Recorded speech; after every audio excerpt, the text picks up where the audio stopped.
अऊज़ु बिल्लाहि मिनश्शैतानिर रजीम बिस्मिल्लाहिर रहमानिर रहीम अल्हम्दुलिल्लाहि रब्बिल आलमीन वस्सलातु वस्सलामु अला सय्यिदिल मुरसलीन व अला आलिहि व अज़वाजिहि व अस्हाबिहि अजमईन अम्मा बाद फ़क़द क़ाल अल्लाहु तआला फ़ी किताबिल हकीम अलम तरौ अन्नल्लाह सख़्ख़र लकुम मा फ़िस समावाति व मा फ़िल अर्द व अस्बग़ा अलैकुम निअमहु ज़ाहिरतन व बातिना रब्बि इश्रह ली सदरी व यस्सिर ली अमरी वहलुल उक़दतम मिन लिसानी यफ़क़हू क़ौली। सदक़ल्लाहुल अज़ीम। हज़रात उलमाए किराम, मुअज़्ज़ज़ हाज़रीन, वक्त काफ़ी हो गया और आपके इस दीनी जज्बे और इस्लामी अख़ुवत को की दाद देनी पड़ती है कि आप इस वक्त तक यहाँ मौजूद हैं। बहरहाल कुछ कहने से कबल मैं बतौर तमहीद सबसे पहले एक बात अर्ज करना चाहूँगा कि रिसालत मआब जनाब मोहम्मद रसूलुल्लाह सल्लल्लाहु अलैहि वसल्लम का फरमान है कि मन लम यशकुरुन नास लम यशकुरुल्लाह, कि जिसने बंदों का शुक्र अदा नहीं किया तो फिल हकीकत उसने अल्लाह ताला के भी शुक्र का हक अदा नहीं किया। तो बंदों का शुक्र अदा करना दरअसल अल्लाह के शुक्र अदा करने के मुतरादिफ है। मैं मोहतरम जनाब मौलाना उबैद साहब और इस इदारे के दीगर जिम्मेदारान और इस इलाके के हज़रात उलमाए किराम, उन सब का दिल की गहराइयों से शुक्रगुजार हूँ कि जिनकी मोहब्बत, जिनका इखलास मेरे लिए यहाँ आने का ज़रिया बना।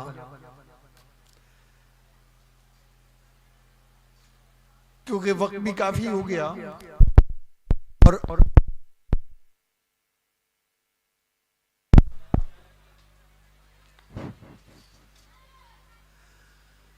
आप हजरात ने हजरात उलमाए किराम के मुफीद बयानात भी सुने। सबसे पहली बात जो है वो ये कि ये इंसान की फितरत है कि वो बगैर किसी मकसद के कोई हरकत नहीं करता। जाहिर है कि अगर कोई काम करेगा तो उसके पीछे कोई ना कोई मकसद होगा। आदमी मस्जिद में जाता है, जाहिर है कि मकसद नमाज पढ़ना है। आदमी मदरसे में, स्कूल में, कॉलेज में, यूनिवर्सिटी में जाता है, जाहिर है कि मकसद तालीम हासिल करना है। तो इंसान की कोई भी हरकत जो है वो बगैर मकसद के हो ही नहीं सकती। ये फितरत के खिलाफ है। तो अब अगर एक इंसान बगैर किसी मकसद के चला जा रहा है या बोल रहा है तो लोग कहेंगे दीवाना है। बेमकसद चला जा रहा है, लोग कहेंगे मजनून है। तो मालूम है कि असल चीज मकसद है। तो जाहिर है कि कोई ना कोई तो मकसद है कि जिसने आपको यहां बैठने पर मजबूर किया। बारिश के बावजूद, देर होने के बावजूद आप हजरात यहां तशरीफ फरमा है, तो कोई तो मकसद होगा। वो मकसद क्या है? वो मकसद है ये है कि हज़रात उलमाए किराम से जो कुछ आपने सुना तो उस पर अमल किया जा सके।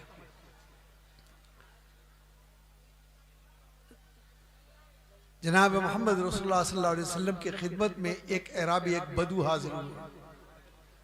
बहुत तवील सफर करके आए। उनके चेहरे मोहरे से, उनके कपड़ों पर लगे गर्द से पता चल रहा था कि वो बहुत तवील सफर से आए। और आने के बाद जनाब मोहम्मद रसूलुल्लाह सल्लल्लाहु अलैहि वसल्लम से अर्ज किया कि मुझे नसीहत फरमाइए, खिताब फरमाइए। क्योंकि आम तौर पर यह होता है कि खिताब हो, तकरीर हो, नसीहत हो, उसके बारे में यह तसव्वुर होता है कि वो लंबी चौड़ी होगी तो खिताब है, जबकि असल चीज मकसद है। लेकिन इससे कबल के आप सल्लल्लाहु अलैहि वसल्लम कोई नसीहत फरमाते, रोक दिया हाथ से। ये कहा कि बात मुख्तसर कीजिएगा, और वजह उसकी ये कि मैं इतना तवील तरीन सफ़र के सऊवत उठा के परेशानियां झेल के जो यहाँ तक पहुँचा हूँ, तो मेरा मकसद ये है कि मुझे कोई ऐसी बात मालूम हो सके जिस पर मैं अमल कर सकूँ। अगर आपने लंबी चौड़ी बात कही तो जाहिर है कि न मुझे याद रहेगी और न मैं अमल कर सकूंगा।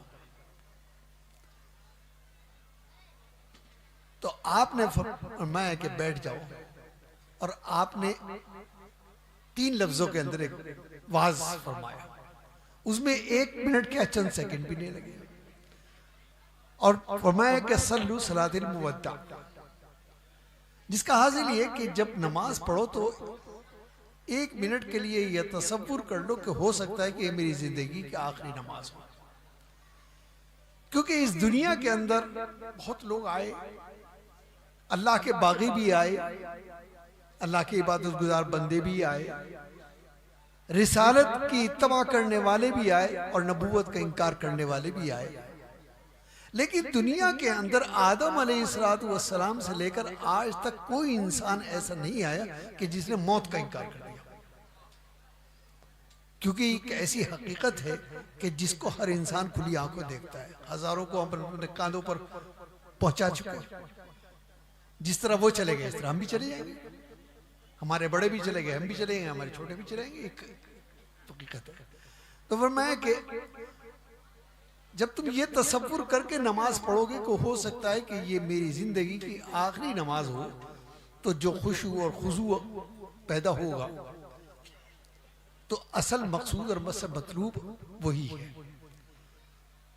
तो ये बात मैंने असल में इसलिए अर्ज की कि इसी को तफसीर करते चले जाइए आप, तो बेशुमार इसके अंदर नुकात और नसीहतें निकलती चली जाएंगी।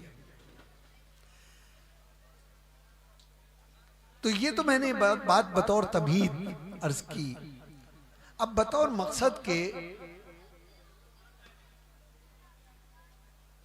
जो बात मुझे अर्ज करनी है वो ये कि तालीम निस्वां और तालीम पर गुफ्तगू हुई है, और अल्हम्दुलिल्लाह हज़रत उलमाए किराम ने उसके हर पहलू को आपके सामने रखा, उसकी इफादियत, उसके फ़ायदे और उसकी ज़रूरत, उसकी अहमियत, हर चीज़ बयान हुई है। लेकिन ये बात याद रखने की है कि इल्म जो है वो एक नाकाबिल तक़सीम इकाई है, उसे तक़सीम किया ही नहीं जा सकता। न औरतों मर्दों के अंदर किया जा सकता है, न दीन और दुनिया के अंदर तक़सीम किया जा सकता है।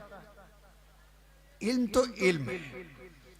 इस्लाम ने जो तक़सीम की है वो सिर्फ कि ये इल्म नाफे है, ये इल्म ज़ार है, ये इल्म नुकसान देने वाला है, ये इल्म फायदा देने वाला है, जैसे जादू का इल्म, क्योंकि इल्म के माना है किसी चीज को जानना।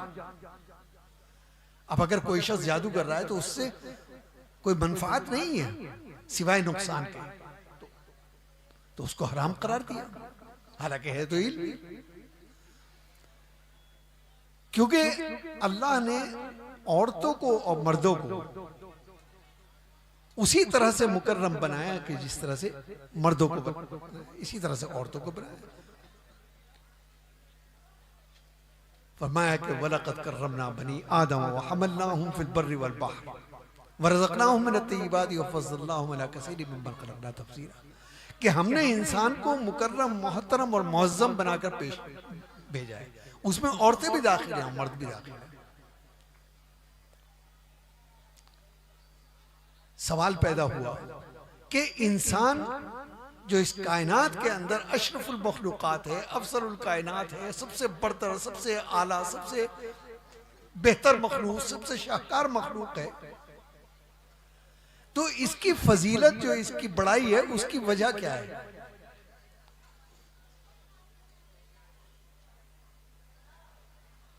एक गिरोह आया, उन्होंने कहा कि इंसान को अल्लाह ताला ने अक्ल की दौलत से नवाजा है, तो अक्ल की बुनियाद पर इंसान जो है वो अशरफुल मखलूक़ात है, क्योंकि जब इंसान कोई दावा करता है तो आप जितना बड़ा दावा करेंगे आपसे उतनी ही बड़ी दलील भी मांगी जाएगी। जाहिर है ये दावा कोई छोटा मोटा नहीं है कि हम ये कहें कि हम कायनात के अंदर सबसे ज्यादा अफजल हैं, सबसे ज्यादा बरतर हैं, सबसे ज्यादा आला है। जब हम ये दावा करेंगे तो हमसे दलील भी उतनी बड़ी मांगी जाएगी। दुनिया ने मुतालबा किया कि दलील बताएं आप क्या है, किस बुनियाद पर आप कहते हैं कि हम। जहां तक अक्ल की बात है कि जिस गिरोह ने यह कहा कि अक्ल की बुनियाद पर इंसान अशरफुल मखलूकात है, तो दावा वो होता है कि जिसमें कोई उसका शरीक ही ना हो। जहां तक अक्ल की बात है तो अक्ल तो दूसरी मखलूकात के अंदर भी है, अगरचे कम सही। लेकिन इसकी मिसाल मैं दिया करता हूं कि एक कुत्ते को आप लाठी मार दीजिए तो अगले दिन वो वहां नहीं आएगा। उसकी अकल ने इससे ये सोचा कि कल मैं गया तो मेरे साथ ये बात हुई थी, आज जाऊंगा तो आज फिर हो सकता है। हालांकि जो कुछ होना था वो कल हो चुका, आज का उसने कुछ नहीं देखा। लेकिन अकल का काम यही तो है कि अकल का काम यह है कि एक मालूम चीज से आप नामालूम चीज का पता लगा ले। मसलन आपने धुआं उठता हुआ देखा तो आपकी अकल ने फौरन फैसला किया कि यकीनन कहीं ना कहीं आग है। धुआं जो उठ रहा है तो आग होने की दलील है, हालांकि आग को आपने अपनी आंख से नहीं देखा, अकल ने बताया। तो आप ये तो कह सकते कि इंसान के अंदर अकल ज्यादा है और जानवरों के अंदर कम है। तो ये भी कोई ऐसी बात नहीं। अगर कोई शख्स फातिरुल अक्ल है, मजनून है, तो आप उसे इंसानियत से तो बाहर नहीं कर देंगे। आप यही कहेंगे कि इसके अंदर अक्ल कम है, तो उससे कम आप कुत्ते बिल्ली के अंदर अक्ल कम मान लीजिए। तो मालूम हुआ कि अक्ल की बुनियाद पर यह दावा जो है ये कतन गलत है कि मैं अशरफुल मखलूकात हूं, मैं अफजलुल कायनात हूं। अब दूसरा गिरोह उलमा का आया, उन्होंने आके जो बयान किया, उन्होंने कहा कि नहीं, सिर्फ अकल की बुनियाद पर इंसान अशरफुल मखलूकात नहीं है, बल्कि अकल के साथ अल्लाह ताला ने इल्म भी अता किया है उसको। इल्म की बुनियाद पर इंसान अशरफुल मखलूकात है। दावा किसी हद तक ये सही हो सकता है, लेकिन जहां तक इल्म की बात है तो वो दूसरी मखलूकात को भी अल्लाह ने दिया, और ऐसा नहीं दिया बल्कि शरीयत का इल्म दिया। कुरान ने खुद उसकी गवाही दी, कुल्लुन क़द अलिम सलात व तस्बीह। कायनात के अंदर कोई अल्लाह की मखलूक ऐसी नहीं है कि जो अल्लाह की तस्बीह और अल्लाह की इबादत ना कर रही है। आप चिड़ियों को देखते हैं, वो बोल रही है, आप तो समझेंगे वो चींचा कर रही है, लेकिन वो अल्लाह की तस्बीह कर रही है। आप वो तो कुल्लुन क़द अलिम सलात व तस्बीह। दूसरी मिन उम्मतिन कि वो तस्बीह कर रही है, लेकिन ये दूसरी बात है कि आप उनकी जबान को नहीं समझते। जहां तक जबान न समझने की बात है, आप तो अपने भाइयों की जबान नहीं समझते। आप हज पे जाते हैं, ये दूसरी जगह जाते हैं, कोई अंग्रेजी बोल रहा है, कोई फ्रांसीसी बोल रहा है, कोई फारसी बोल रहा है, तो जब आप अपने हमजिन्स की जबान, अपने भाइयों की जबान नहीं पहचानते, वो तो गैर मखलूक है, उनकी जबान कैसे पहचानेंगे? लेकिन अल्लाह गवाही दे रहा है, कुरान गवाही दे रहा है कि वो अल्लाह की तस्बीह कर रही है। तो तस्बीह करने के माने इबादत की। तो फिर आपने दावा किया कि ठीक है कि इबादत में वो शामिल है, लेकिन हम इंसान हैं, हमने अपनी अकल से बहुत सारे उलूम बना दिए। हम एक सोसाइटी, एक मुआशरे के अंदर रहते हैं, क्योंकि इंसान की ये फितरत है कि वो मिलकर रहता है, बस्ती आबाद करता है, मुआशरों को जन्म देता है, तन्हा नहीं रह सकता, वीरानों में नहीं रह सकता। और फिर एक कानून के तहत जिंदगी गुजारता है। एक हुकूमत है, उसका एक सदर है, एक प्राइम मिनिस्टर है, और एक फला है और फला है। एक पूरा सिस्टम बना हुआ है कि उस सिस्टम के तहत आप जिंदगी गुजार। अगर ये सिस्टम ना हो तो क्या कहेंगे आप कि जंगल का कानून, इसलिए कि जंगल में कोई कानून नहीं है। वहां कानून सिर्फ ताकत है कि जिसके पास ताकत है वो भारी भरकम पड़ गया। इसीलिए जब कोई वाकया पेश आता है तो ये बतौर तमसील कहा जाता है कि भाई यहाँ तो जंगल का कानून है। जाहिर है उससे मुराद यही होती है कि कोई निगहदाश्त नहीं है। तो आपने दावा किया कि हम एक सोसाइटी बनाकर रहते हैं। महल की मक्खियों ने कहा कि इसमें कौन से कमाल की बात है, वो तो हम भी करते हैं। क्योंकि महल की मक्खी को अल्लाह ने उसके जो सरदार होता है जो, उसको अरबी के अंदर यासूब कहते हैं। वो जहां जहां जाएगी वो मलका कहलाती है, जहां जहां जाएगी उसके पीछे पीछे पूरी कौम चल देगी। उसको अल्लाह ने ये इस्तेदाद अता की है कि अगर कोई महल की मक्खी जहरीला रस चूस कर आ रही है तो इससे पहले कि वो छत्ते में आए और जो जखीरा कौम का जमा है खाने पीने का उसको जहरीला करे, वो अपनी जगह से उठेगी और उसकी गर्दन तोड़ के फेंक देगी। गोया कानून की खिलाफ वर्जी की तो सजा भी मिली। और कुरान ने उसको कहा कि वलकुम फिल क़िसासी हयातुन या उलिल अलबाब, कि अगर एक शख्स गलती करता है, एक शख्स और अदालत उसको सजाए मौत देती है, तो कोई इंसान ये नहीं कहता कि अदालत ने कत्ल किया है। सब ये कहेंगे बहुत सही किया, इसलिए कि एक की मौत से पूरे माशरे को बचाना है। यही तंजीम तो वहां भी है। तो लिहाजा ना अकल की बुनियाद पर इंसान अशरफुल मखलूकात है, ना इल्म की बुनियाद पर। फिर वो कौन सी सिफत है कि जिसकी बुनियाद पर इंसान इतना बड़ा दावा कर रहा है? वो है तालीम व ताल्लुम, पढ़ना और पढ़ाना। क्योंकि अल्लाह ताला ने ज़ियाकुल मखलूकात तीन पैदा फरमाई हैं। एक मलाइका अलैहिस्सलातु वस्सलाम को पैदा फरमाया नूर से, एक अजिन्ना को पैदा फरमाया और एक इंसानों को पैदा फरमाया।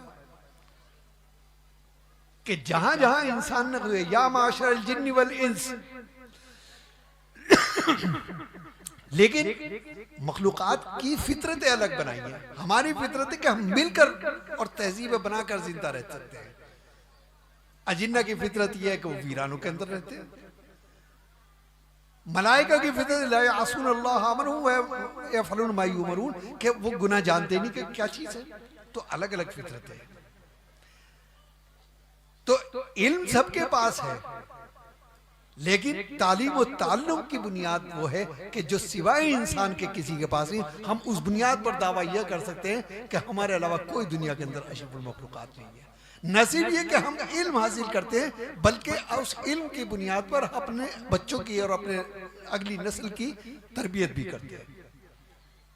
जो इल्म हमने हासिल किया उसको मुंतकिल करते हैं। मुंतकिल करने की सलाहियत है। आपने कहीं नहीं ये सुना होगा कि आसमान पर कोई मदरसा खुला हुआ है, वहां पर एक फरिश्ता उस्ताद बन के बैठा, बाकी शागिर्द बन के बैठे हुए हैं और तालीम और ताल्लुम का सिलसिला नहीं। अल्लाह ने जिस तरह से एक फरिश्ते को इल्म अता किया, इसी तरह से दूसरों को भी अता होगा, मिल गया। लेकिन ये सिफत इंसान की, इसलिए ये मदारिस जो है, ये दरसगाहें जो है, ये स्कूल, ये कॉलेज, ये यूनिवर्सिटीज जो है, ये दरअसल इंसान की अशरफियत को, उसकी अफजलियत को कायम रखने वाले वो इदारे हैं कि अगर माशरे के अंदर ये ना हो तो हम में और जानवरों के अंदर कोई फर्क नहीं है। वो सारे काम तो जानवर भी करता है, चलना फिरना, सोना जागना, खाना पीना, ये जानवर तो जानवर भी करते, बल्कि हमसे ज्यादा करते हैं। एक बैल भैंस जो है वो हमसे 10 गुना ज्यादा खाना खा लेती है। अगर खाना कमाल हुआ करता तो फिर तो अफजल वो होते। मालूम हो कि असल अफजलियत जो है वो तालीम और ताल्लुम है।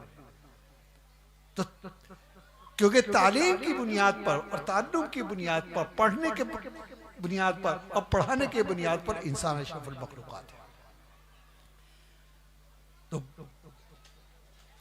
इसीलिए अल्लाह ने इसको अपना फजल अजीम करार दिया कि इल्म जो है वो अल्लाह की सिफत है।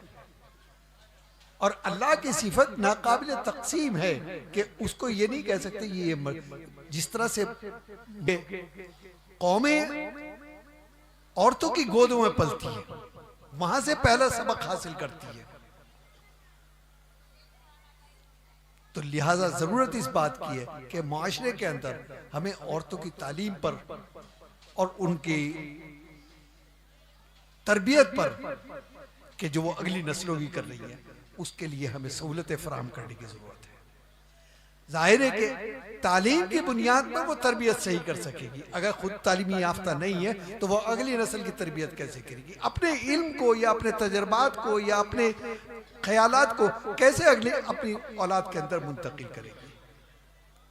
तो ये दरअसल ये मदारिस जो है ये एक बहुत बड़ी नेमत है अल्लाह की, क्योंकि नेमतें जो है अल्लाह की वो दो तरह की होती है। एक वो है कि जो हमें आंख से नजर आती है। नेमत के बारे में हमारा तसव्वुर ये है कि हम खाना पीना, रहना सहना, घर मकान, खेत खलियान, मुलाजमत, तिजारत, हम इसको समझते कि ये नेमत है। नहीं, नेमत का तसव्वुर, नेमत का जो तसव्वुर है, ये उसके माना है वो ये है कि पैदाइश से लेकर इंसान के पहले सांस से लेकर आखिरी सांस तक जिन जिन चीज़ों की इंसान को जरूरत पड़ती है, सारी नेमत के अंदर दाखिल है। बेशुमार नेमतें वो हैं कि जो हमें आंख से नजर नहीं आती, हम आसार से उसको समझते हैं। इल्म अल्लाह की बहुत बड़ी नेमत है, अक्ल अल्लाह की बहुत बड़ी नेमत है, शऊर अल्लाह की बहुत बड़ी नेमत है। अगर ये चीजें ना हो तो इंसान इल्म नहीं हासिल करता। इल्म हासिल करना जो है वो हमारी फितरत का हिस्सा है कि अगर इल्म ना हो तो इंसान जिंदा ही नहीं रह सकता, क्योंकि नफ्से इल्म जो है वो है किसी चीज का जान। सुबह उठते ही एक इंसान को तलब होती है कि मुझे ये मालूम हो कि आज क्या हो रहा है। कोई व्हाट्सएप देख रहा है, कोई अखबार पढ़ रहा है, कोई रिसाला पढ़ रहा है। यहां तक कि अगर बाजार के अंदर दो आदमियों के अंदर झगड़ा हो गया तो आप चलते चलते रुक जाते। तो आप रुके इसलिए ताकि मालूम हो कि भाई किस बात पे झगड़ रही है, क्यों झगड़ा हो रहा है।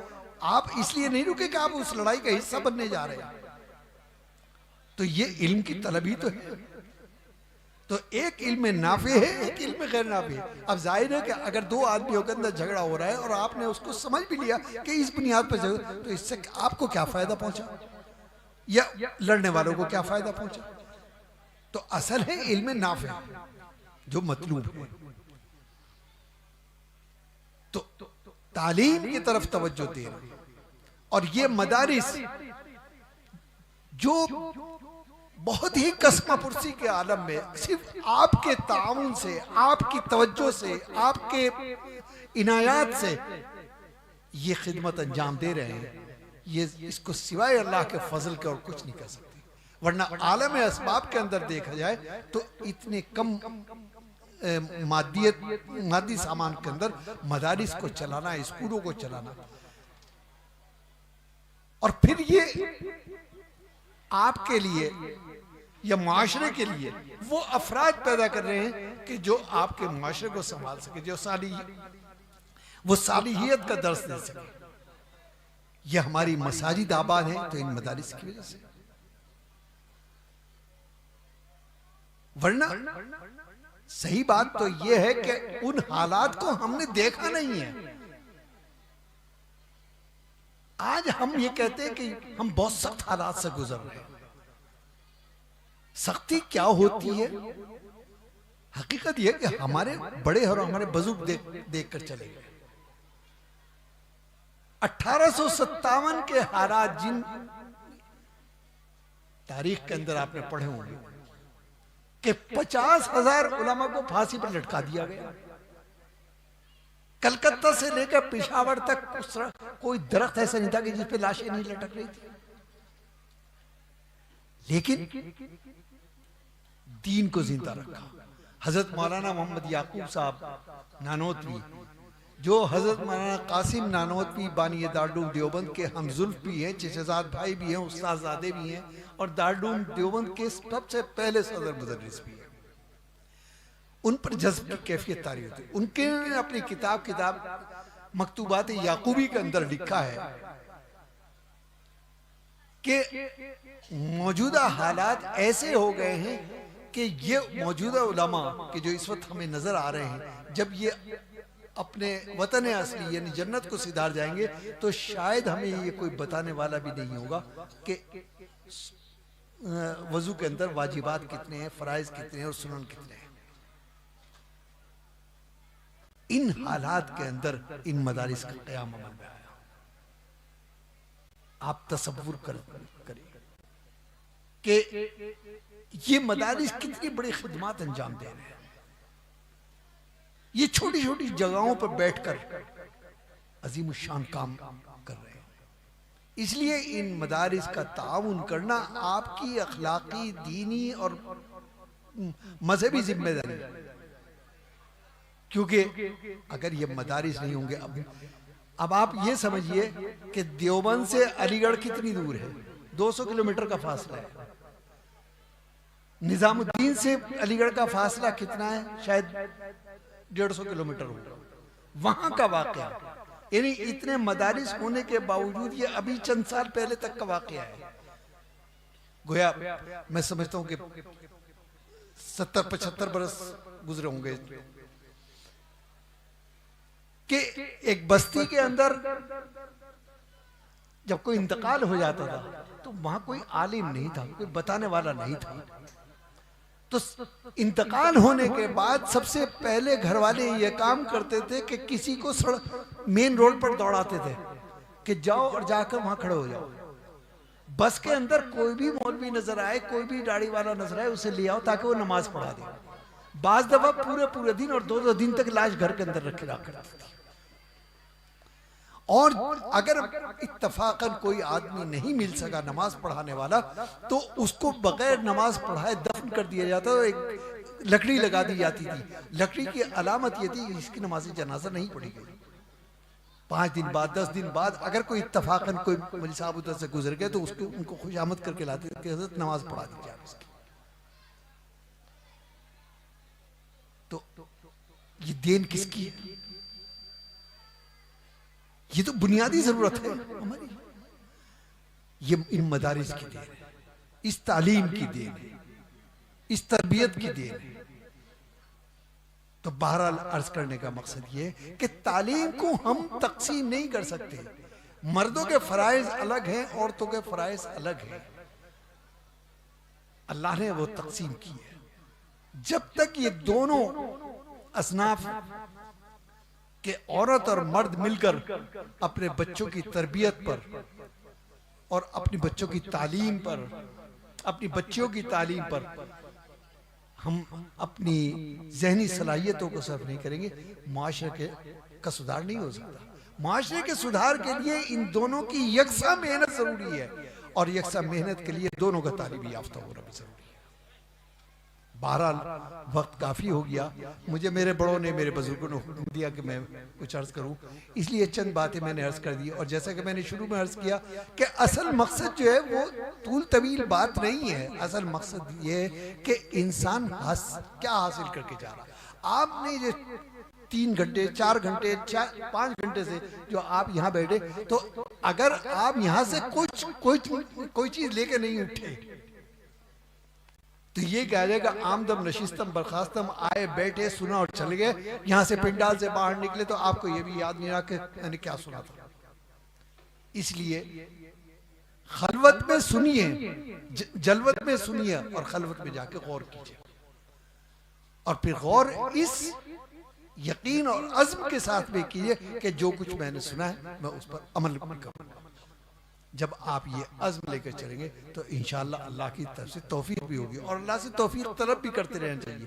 क्योंकि अल्लाह की तौफीक इतनी सस्ती नहीं है कि वो आपको बगैर तलब किए मिल जाए। उसके लिए तलब करनी पड़ती है, और जब तौफीक मिलेगी तो सब काम आसान होते चले जाएंगे। क्योंकि जो कुछ है वो तौफीक से है। आप यहाँ पर आए अल्लाह की तौफीक से आए, आप वापस जाके आराम करेंगे अल्लाह की तौफीक से करेंगे। इंसान अल्लाह की तौफीक के लिए हर पल, हर सांस, हर कदम पर मजबूर है। इसलिए अल्लाह ताला से इस तौफीक तलब करनी चाहिए कि अल्लाह जो कुछ हमने सुना उस पर हमें अमल करने की तौफीक अता फरमाए।